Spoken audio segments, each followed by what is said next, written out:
વડોદરામાં પાણીની ગંભીર સમસ્યાથી સોસાયટીના રહીશો હેરાન પરેશાન થઈ રહ્યા છે। શહેરના વાઘોડિયા રોડ પર આવેલ સાહિત્ય ગ્રીન ફ્લેટ્સમાં 212 જેટલા મકાનોમાં રહેતા રહીશો વર્ષોથી પરેશાન થઈ રહ્યા છે। પીવાના પાણીના બદલે ખારું પાણી આવતા રહીશો પરેશાન છે। અનેકવાર રજૂઆતો કરી છે, છતાં પણ સમસ્યાનું સમાધાન નથી આવ્યું, નિરાકરણ કોઈ નથી આવ્યું। ફ્લેટના રહીશોએ તંત્ર સામે આક્રોશ વ્યક્ત કર્યો છે। પાણીની અછતથી બાળકો અને વૃદ્ધોને તકલીફ પડી રહી છે। પ્રાથમિક સુવિધા નહીં મળે તો ચૂંટણી બહિષ્કારની ચીમકી આ સ્થાનિકોએ ઉચ્ચારી છે। પાણીની સમસ્યા ઉકેલવા તાત્કાલિક કાર્યવાહીની પણ માંગ કરી છે। વાઘોડિયા રોડ પર સાહિત્ય ગ્રીન ફ્લેટ છે, માં 212 મકાન છે। 2 વર્ષ થઈ ગયા, પાણી તો અહીંયા આવતું જ નથી। ખારું પાણી આવે છે તે પણ આટલા મકાનોને પૂરું નથી પડતું।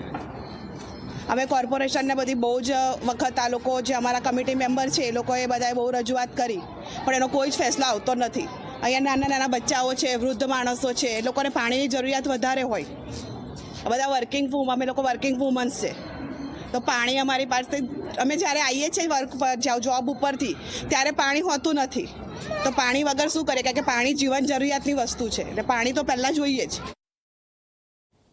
हाँ, रितेश भाई बिल्डर का नाम है, तो उनको भी समझना चाहिए, ठीक है, कि 212 बंदों का फैमिली, बच्चे हैं, स्कूल जाने वाले हैं, सुबह शाम परेशानी है। खारा पानी से नहाने के लिए हमने यहाँ रहने के लिए आए हैं।